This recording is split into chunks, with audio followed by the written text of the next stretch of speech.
ಮೈಸೂರಿನ ನಂಜನಗೂಡಿನ ಗಟ್ಟವಾಡಿ ಗ್ರಾಮದಲ್ಲಿ ಮಹಿಳೆಯ ಅತ್ಯಾಚಾರ ಮತ್ತು ಕೊಲೆ ಆರೋಪ ಕೇಳಿ ಬಂದಿದೆ. ಬಾಳೆ ತೋಟದಲ್ಲಿ ಶವ ಪತ್ತೆಯಾಗಿದೆ. ಆದರೆ ಆ ತೋಟದ ಮಾಲೀಕ ಏನಿದ್ದಾನೆ ಅವನು ನಾಪತ್ತೆಯಾಗಿದ್ದಾನೆ. ಈ ಹಿನ್ನೆಲೆಯಲ್ಲಿ ಆತನ ಮೇಲೆ ಅನುಮಾನ ವ್ಯಕ್ತವಾಗ್ತಾ ಇದೆ. ಶಶಿಕಲಾ 38 ವರ್ಷದವರು ಅತ್ಯಾಚಾರಕ್ಕೆ ಒಳಗಾಗಿ ಮೃತರಾಗಿದ್ದಾರೆ. ನಂಜುಂಡಪ್ಪ ಅಟ್ ಸಿದ್ದಲಿಂಗಪ್ಪ.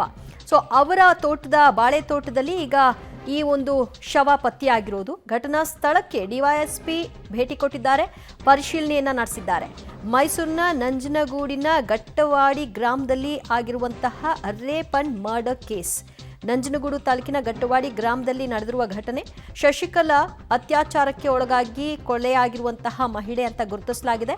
ನಂಜುಂಡಪ್ಪ ಅಲಿಯಾಸ್ ಸಿದ್ದಲಿಂಗಪ್ಪ ಎಂಬುವರ ಬಾಳೆ ತೋಟದಲ್ಲಿ ಮೃತದೇಹ ಸಿಕ್ಕಿದೆ. ನಾಪತ್ತೆಯಾಗಿದ್ದಾನೆ ಬಾಳೆ ತೋಟದ ಮಾಲೀಕ ನಂಜುಂಡಪ್ಪ. ಘಟನಾ ಸ್ಥಳಕ್ಕೆ ಈಗ ಡಿವೈಎಸ್ಪಿ ಭೇಟಿ ಕೊಟ್ಟು ಪರಿಶೀಲನೆಯನ್ನ ನಡೆಸ್ತಾ ಇದ್ದಾರೆ. ಈ ಕೃತ್ಯದಲ್ಲಿ ನಂಜುಂಡಪ್ಪನ ಪಾತ್ರ ಇದೆಯಾ ಇಲ್ವಾ ಏನು ಅನ್ನೋದು ಆತನನ್ನ ಬಂಧನಕ್ಕೆ ಒಳಪಡಿಸಿದ ನಂತರದಲ್ಲಿ ಗೊತ್ತಾಗುತ್ತೆ. ಪ್ರಾಥಮಿಕವಾಗಿ ಸ್ಥಳ ಮಹಜರು ಮಾಡ್ತಾರೆ. ಸೊ ಅನಂತರದಲ್ಲಿ ಮುಂದಿನ ಪ್ರಕ್ರಿಯೆಗಳು ಆಗುತ್ತೆ. ಮತ್ತಷ್ಟು ಮಾಹಿತಿ ಪಡೆಯೋಣ ನಮ್ಮ ಪ್ರತಿನಿಧಿ ಕೆಪಿ ನಾಗರಾಜ್ರಿಂದ. ಕೆಪಿ ನಾಗರಾಜ್, ಯಾವಾಗ ನಡೆದಿರಬಹುದಾದ ಘಟನೆ ಅಂತ ತಿಳಿದು ಬರ್ತಾ ಇದೆ? ದಿವ್ಯಾ, ಇದು ಮೊನ್ನೆ ನಡೆದಿರುವಂತಹದ್ದು ಅನ್ನುವಂತಹ ಲಭ್ಯವಾಗ್ತಾ ಇದ್ವಿ. ಸದ್ಯಕ್ಕೆ ಆರೋಪಿಯನ್ನ ನಾಪತ್ತೆ ಆಗಿರುವಂತಹ ಕಾರಣಕ್ಕೋಸ್ಕರವಾಗಿ ಈಗ ತಾನೇ ಪೊಲೀಸರು ಕೂಡ ಎಲ್ಲದ್ರ ಬಗ್ಗೆನೂ ಕೂಡ ಪರಿಶೀಲನೆಯನ್ನ ನಡೆಸ್ತಾ ಇದ್ದಾರೆ. ಈಗ ಸಿಗ್ತಾ ಇರುವಂತಹ ಮಾಹಿತಿಗಳ ಪ್ರಕಾರವಾಗಿ ಇದು ರೇಪ್ ಅಂಡ್ ಮರ್ಡರ್ ಅನ್ನುವಂತಹ ಮಾಹಿತಿ ಇರುವಂತಹದ್ದು. ಇದು ಮೈಸೂರಿನ ನಂಜನಗೂಡು ತಾಲೂಕಿನ ಗಟ್ಟವಾಡಿ ಗ್ರಾಮದಲ್ಲಿ ನಡೆದಿರುವಂತಹದ್ದು. 38 ವರ್ಷದ ಶಶಿಕಲಾರನ್ನ ತೋಟದ ಮಾಲೀಕನೇ ರೇಪ್ ಮಾಡಿ ಮರ್ಡರ್ ಮಾಡಿದ್ದಾನೆ ಅನ್ನುವಂತಹ ಆರೋಪವೂ ಕೂಡ ಎದುರಾಗಿದೆ. ಬಾಳೆ ತೋಟದ ಮಾಲೀಕ ನಂಜುಂಡಪ್ಪ ಈಗ ನಾಪತ್ತೆ ಆಗಿದ್ದಾನೆ.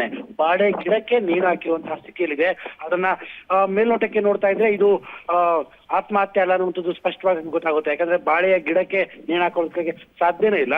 ಹೀಗಾಗಿ ಕೊಲೆ ಮಾಡಿಯೇ ಆ ಮಹಿಳೆಯನ್ನ ಆ ರೀತಿಯಾಗಿ ಅತ್ಯಾಚಾರ ಮಾಡಿ ಆ ರೀತಿ ಕೊಲೆ ಮಾಡಿ ಅದನ್ನ ಆತ್ಮಹತ್ಯೆ ರೀತಿ ಬಿಂಬಿಸುವಂತಹ ಪ್ರಯತ್ನಗಳನ್ನ ಮಾಡ್ಲಾಗ್ತಾ ಇದೆ ಅನ್ನುವಂಥದ್ದು ಮೇಲ್ನೋಟಕ್ಕೆ ಗೊತ್ತಾಗ್ತಾ ಇರುವಂತಹದ್ದು. ದಿವ್ಯಾ, ಅಂದ್ರೆ ಆರಂಭದಲ್ಲಿ ಮಹಿಳೆ ನಾಪತ್ತೆಯಾಗಿದ್ದಾರೆ ಎಂಬ ಪ್ರಕರಣ ಏನಾದ್ರೂ ದಾಖಲಾಗಿತ್ತಾ? ಅದನ್ನ ಭೇದಿಸಿದಾಗ ಇದು ಗೊತ್ತಾಗಿರೋದಾ ಹೇಗೆ? ಆರಂಭದಲ್ಲಿ 2 ದಿನಗಳ ಹಿಂದೆ ಮಹಿಳೆ ನಾಪತ್ತೆ ಆಗಿದ್ದಾರೆ ಅನ್ನುವಂತಹ ದೂರು ಕೂಡ ದಾಖಲಾಗಿತ್ತು. ಎಲ್ಲಾ ಕಡೆಗಳಲ್ಲೂ ಕೂಡ ಮಹಿಳೆಯನ್ನು ಹುಡುಕುವಂತ ಪ್ರಯತ್ನವನ್ನ ಮಾಡಿದ್ದಾರೆ. ಆದ್ರೆ ಅಂತಿಮವಾಗಿ ಇವತ್ತು ಬಾಳೆಯ ತೋಟದಲ್ಲಿನ ಒಂದು ಬಾಳೆ ಗಿಡಕ್ಕೆ ನೇಣು ಹಾಕುವಂತಹ ಸ್ಥಿತಿಯಲ್ಲಿ ಶಶಿಕಲಾ ಮೃತದೇಹ ಪತ್ತೆಯಾಗಿದೆ. ಆದ್ರೆ ಯಾವಾಗ ಬಾಳೆ ತೋಟದ ಆತ್ಮಹತ್ಯೆ ರೀತಿಯ ಮಾಡಿರುವಂತದ್ದನ್ನು ಗೊತ್ತಾಗ್ತಾ ಇದ್ದಂತೆ ಸ್ಥಳೀಯರು ಕೂಡ ಕೆಲವೊಂದಿಷ್ಟು ಅನುಮಾನಗಳನ್ನ ವ್ಯಕ್ತಪಡಿಸಿ ಪೊಲೀಸರಿಗೂ ಕೂಡ ಕೆಲವೊಂದಿಷ್ಟು ಮಾಹಿತಿಗಳನ್ನ ನೀಡಿದ್ದಾರೆ. ಈಗ ನಮಗೆ ಸಿಗ್ತಾ ಇರುವಂತಹ ಮಾಹಿತಿಗಳ ಪ್ರಕಾರವಾಗಿ ಇದನ್ನ ತೋಟದ ಮಾಲೀಕ ಅತ್ಯಾಚಾರ ಮಾಡಿ ಕೊಲೆ ಮಾಡಿ ಆ ರೀತಿಯಾಗಿ ಆತ್ಮಹತ್ಯೆ ರೀತಿ ಬಿಂಬಿಸುವಂತ ಪ್ರಯತ್ನವನ್ನ ಮಾಡಿದ್ದಾನೆ ಅನ್ನುವಂಥದ್ದು ಈಗ ಗೊತ್ತಾಗ್ತಾ ಇರುವಂತಹ ಮಾಹಿತಿ. Divya, thank you KP Nagaraj ನಿಮ್ಮೆಲ್ಲ ಮಾಹಿತಿಗೆ.